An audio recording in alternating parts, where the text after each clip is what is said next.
RCC क्लासचा संचालक शिवराज मोटेगावकर, ज्याने केवळ आपल्या क्लासचं नाव मोठं करण्यासाठीच नाही तर स्वतःच्या मुलाला डॉक्टर बनवण्यासाठी संपूर्ण काळा बाजार रचल्याचा संशय आता सीबीआयने व्यक्त केलाय। हा केवळ पेपर लीकचा गुन्हा नाही तर थेट एनटीएच्या सिस्टममध्ये घुसखोरी करण्याचा प्रकार होता। सीबीआय तपासानुसार मोटेगावकरने आपल्या आर्थिक ताकदीच्या बळावर थेट एनटीएच्या मुख्य पॅनलमध्येच आपली माणसं पेरली होती। मोटेगावकरने आपल्या क्लासमध्ये काम करणाऱ्या कुलकर्णीला थेट एनटीएच्या प्रश्नपत्रिका तयार करण्याच्या पॅनलवर नियुक्त करून घेतलं।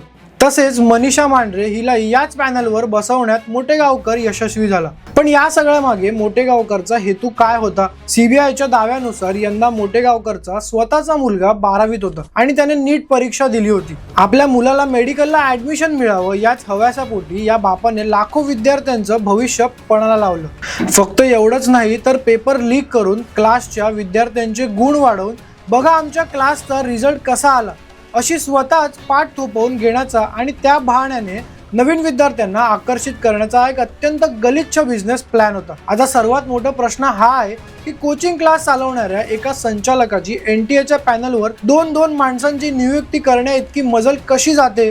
तुम्हाला काय वाटतं? एनटीए मध्ये मोटेगावकरचे गॉडफादर कोण असतील? कमेंट्स मध्ये नक्की सांगा आणि अशाच महत्त्वाच्या अपडेटसाठी सबस्क्राईब करा जबरी खबरीला।